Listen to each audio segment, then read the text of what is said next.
what's going on, guys? Thanks for swinging by. As usual, I'm out at Tallgrass Shooting Sports, so thanks to Mike and Lisa for allowing me to bring you guys this content out here at the range. That means so very much to me. If you guys don't already know, fitandfire.com is up and running. It's my website. If you guys are interested in finding stuff that I'm talking about in my videos or good deals, swing on by, link in the description. I'd really do appreciate it. Just so you know, there are affiliate links there, so if you're interested in supporting the channel, that's a good way to do it. And then finally, if you're not subscribed to the channel, if I could even say the word, please consider to do that. There's about 85% of you guys watching the videos that are not subscribed, and you may be missing out on some great videos. So please consider it, hit that button, and then turn on the bell so you're not missing out on anything. All right, so let's get into it. We're talking about the Zastava USA ZPAPM70, and this rifle is a Kalashnikov style rifle, but it's got some differences, and that's why I wanted to bring this rifle to you guys and talk about it. I've already talked about the Palmetto State Armory PSAK GF3, talked about the RH10 from the Cugier rifle factory in Romania, and now I wanted to talk about a different variation to the Kalashnikov rifle that is, I think, a viable option for a lot of you guys out there, and that is the Yugo pattern rifle.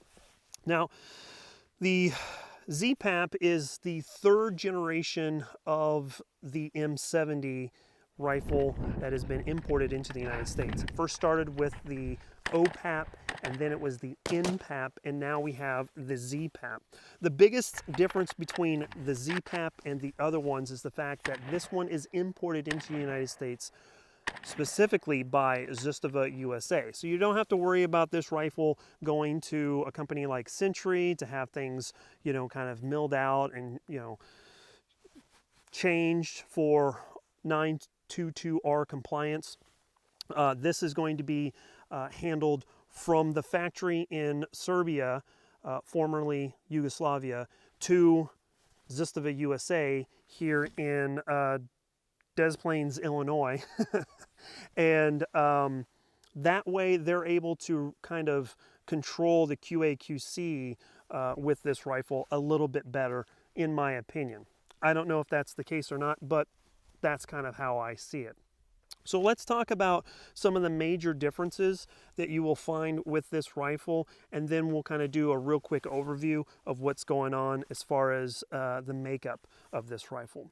First and foremost, the Yugos are noticeable in its differences from kind of the aesthetic look of this rifle, and that is going to be noticeable here with the handguard.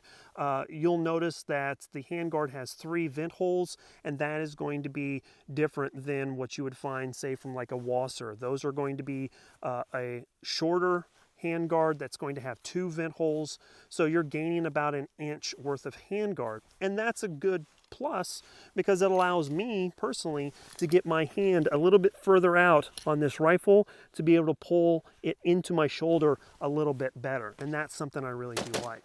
In addition, the bottom handguard is going to be a wedged shape, so it won't have a palm swell. If you like palm swells, that's great. For me, I'm not a big fan of them personally.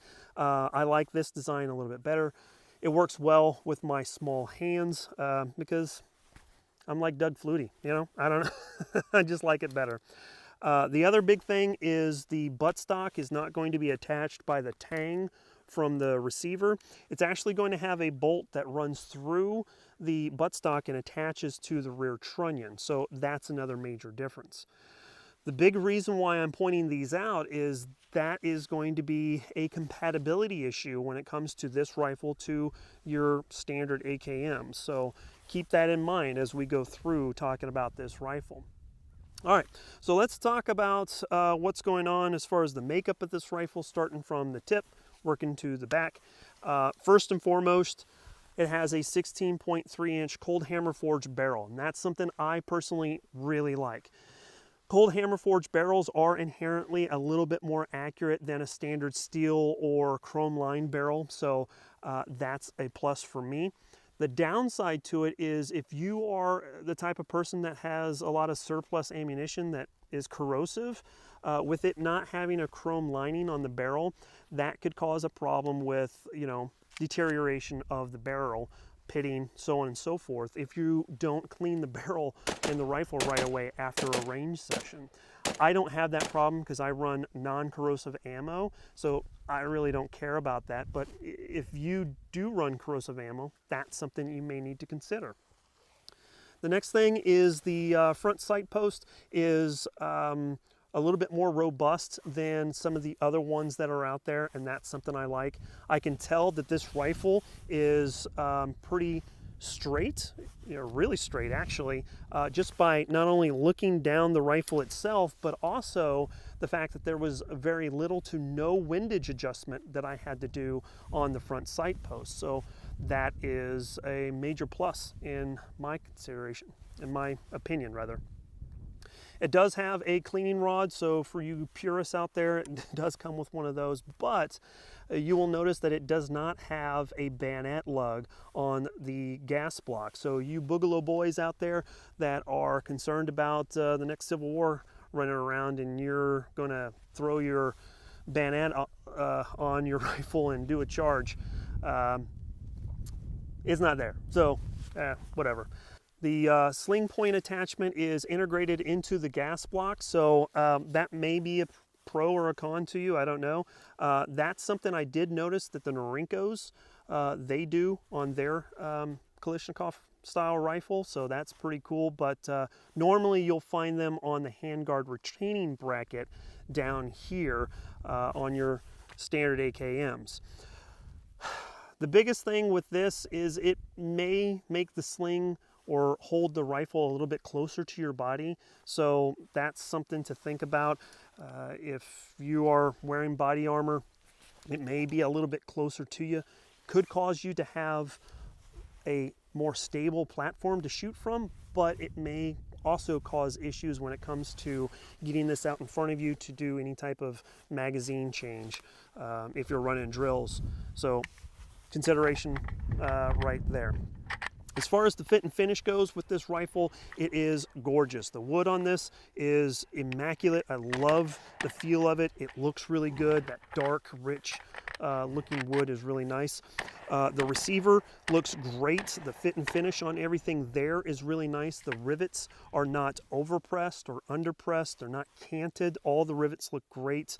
And then there are no noticeable tooling marks to my eye.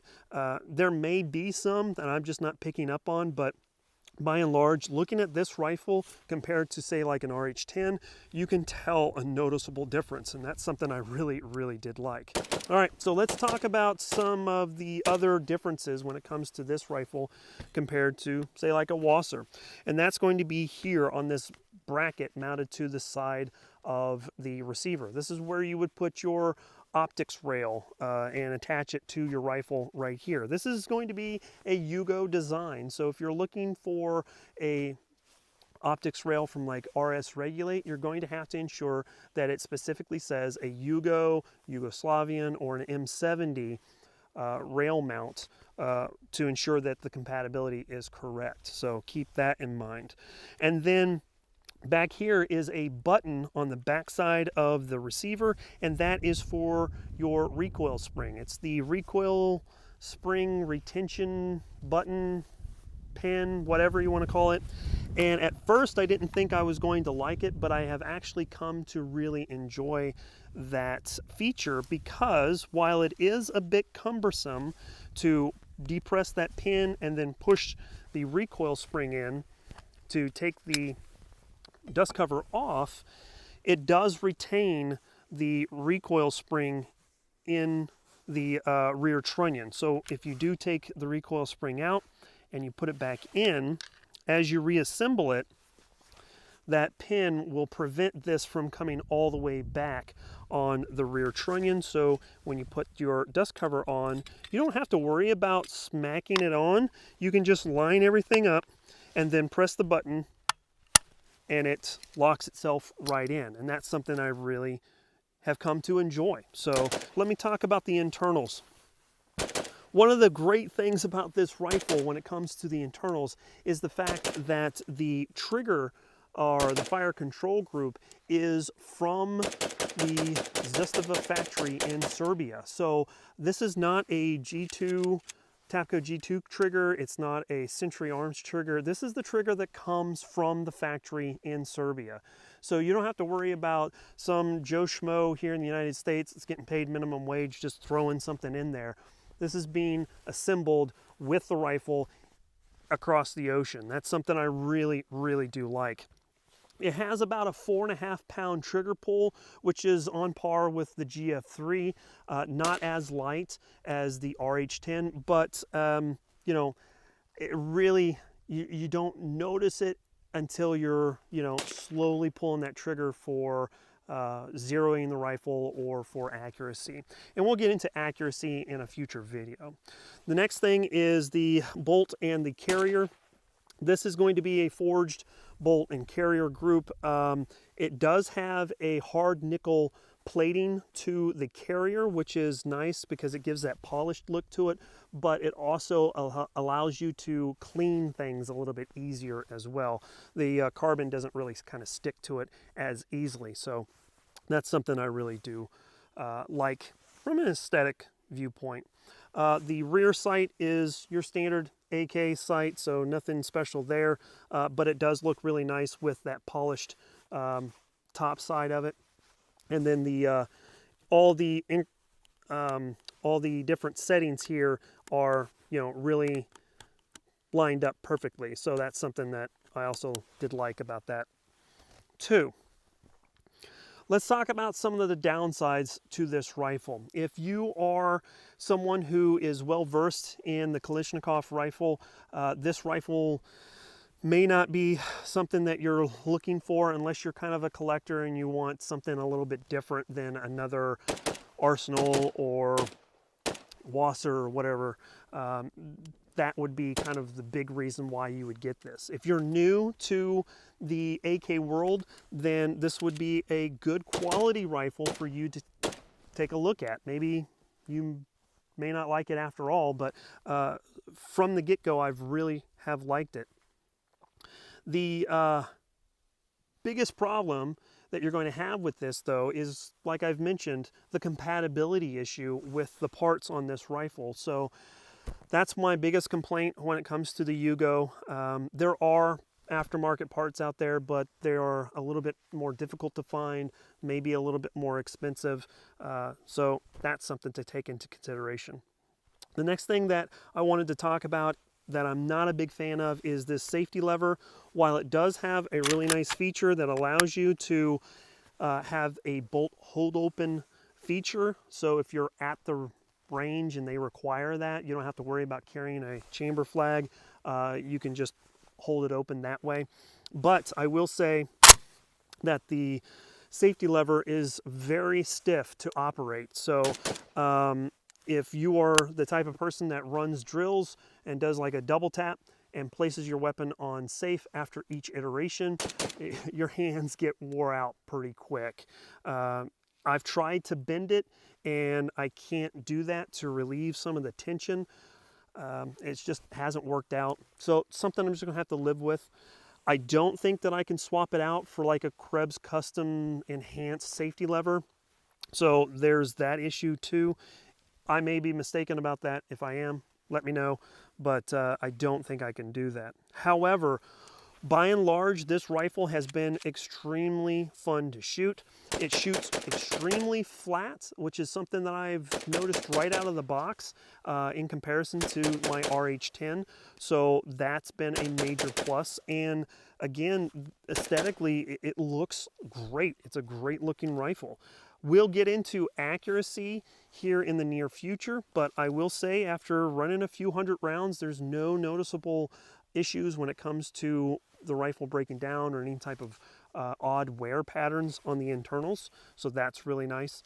And it's been a just enjoyable rifle. It's something a little bit different than what everybody else is used to seeing. So that's really nice.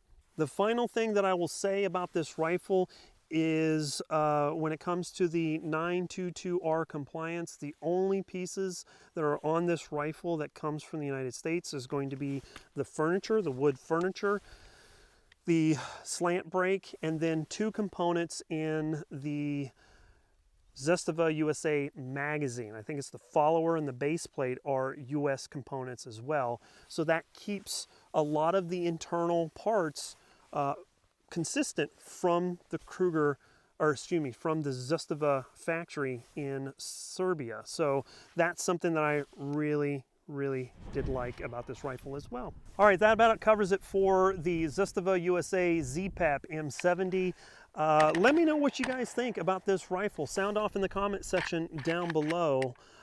Is the ZPAP right for you, or are you trying to save money up for, say, like an Arsenal, or is a Wasser a better option for you? I would love to hear what you would have to say about this rifle or any other AK that you guys are running down below in the comments. That would be awesome.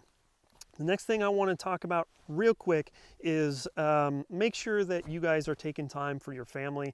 Naturally, I'm out here at the range.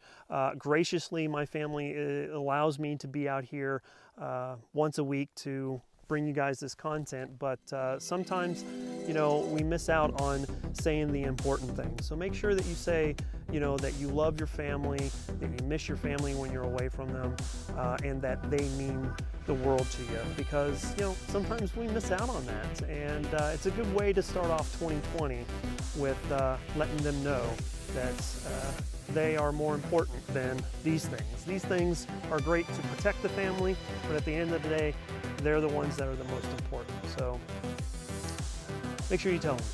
All right, we're gonna go ahead and get out of here. Thanks so much for swinging by. As always, freedom through strength, and here comes a high five. Take care, guys. Bye.